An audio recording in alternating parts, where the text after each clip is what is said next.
Hi all, how to become a good listener. എങ്ങനെ ഒരു good listener ആവാം? അത് ഞാനൊരു കൗൺസിലിംഗ് ക്ലയൻറ്റ് സെറ്റപ്പിൽ പറയാം. ഒരു ക്ലയൻറ്റ് ഒരു കൗൺസിലറിനോട്, അവർക്ക് മുൻ പരിചയമില്ലാത്തൊരു കൗൺസിലറിനോട് അവരെല്ലാ ഇമോഷൻസും അവരുടെ പേഴ്സണൽ കാര്യങ്ങളും ഷെയർ ചെയ്യാണ്. ഒരു ബന്ധവുമില്ല, ഒരു റിലേഷൻഷിപ്പും ഇല്ല, അവർക്ക് മുൻ പരിചയമില്ല, അവരുടെ പാസ്റ്റിൽ ആ കൗൺസിലർ വന്നിട്ടില്ല, എന്നിട്ടും ഷെയർ ചെയ്യുക. എന്ത് വിശ്വസിച്ച് അവരുടെ പേഴ്സണൽ പ്രൈവറ്റ് കാര്യങ്ങളൊക്കെ ഷെയർ ചെയ്യുക? അതിൻ്റെ റീസൺ ഒന്നേ ഉള്ളൂ, ആ കൗൺസിലറിനെ ആ ക്ലയൻറ്റ് അത്രയും ട്രസ്റ്റ് ചെയ്യുന്നുണ്ട്. അതിൻ്റെ റീസൺ എന്താ? ആ കൗൺസിലർ ആ ക്ലയൻറ്റുമായിട്ട് ഗുഡ് റാപ്പോർട്ട് ബിൽഡ് ചെയ്താണ്.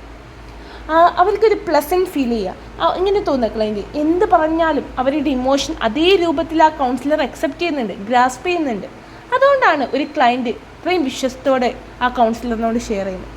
ഒരു ഗുഡ് ലിസണർ ആവണമെങ്കിൽ നമ്മൾ അവർ പറയുമ്പോൾ അപ്പം തന്നെ സോൾവ് ചെയ്യണമെന്നില്ല.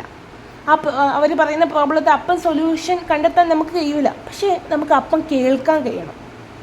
അവർ പറയുന്ന അതേ ഇമോഷനിൽ കേൾക്കണം. അല്ലാതെ അവർ പറയുമ്പോൾ നമ്മൾ താനായി അങ്ങനെ ചെയ്ത് റെഡിയായില്ല, ഇങ്ങനെ പെരുമാറി റെഡിയായില്ല, ഈ എന്താ അങ്ങനെ ചെയ്തിട്ടല്ലേ നീ ഇങ്ങനെ അനുഭവിച്ച്, അങ്ങനെ നമ്മൾ ജഡ്ജ്മെൻറ്റിലാവരുത്, നോൺ ജഡ്ജ്മെൻറ്റിലായിരിക്കണം. അവരെ ഹോണസ്റ്റ് കീപ്പ് ചെയ്യണം, ട്രസ്റ്റ് കീപ്പ് ചെയ്യണം. അതിലൂടെയൊക്കെയാണ് നമ്മൾ ഗുഡ് ലിസണർ ആവുക.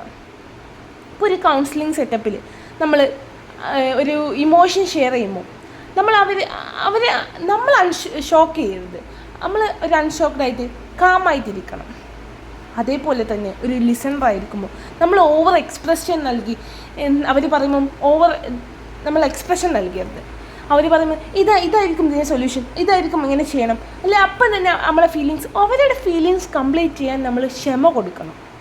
അവർക്ക് കരയണമെങ്കിൽ കരയാം, അവർക്ക് സംസാരിക്കണമെങ്കിൽ സംസാരിക്കണം. നമ്മളെ ഒപ്പീനിയൻ അതിലേക്ക് അവർ പറയുന്ന ഇടയിൽ ചേർക്കരുത്. അങ്ങനെയൊക്കെയാണ് നമ്മളൊരു ഗുഡ് ലിസണർ ആവുക. ഗുഡ് ലിസണർ ആവണമെങ്കിൽ എമ്പതി മെയിൻറ്റെയിൻ ചെയ്യണം.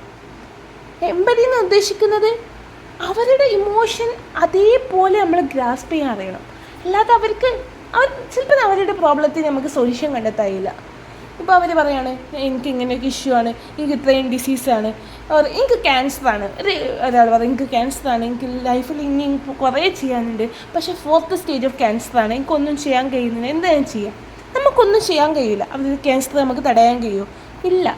പക്ഷേ അവർ പറയുന്ന ഇമോഷൻ, അവർ പറയുന്ന അതേപോലെ കേൾക്കാൻ, അവർക്ക് എന്താണ് പറയാനുള്ളത് അതിൽ കേൾക്കാനുള്ള പേഷ്യൻസ് കാണിക്കണം നമ്മൾ.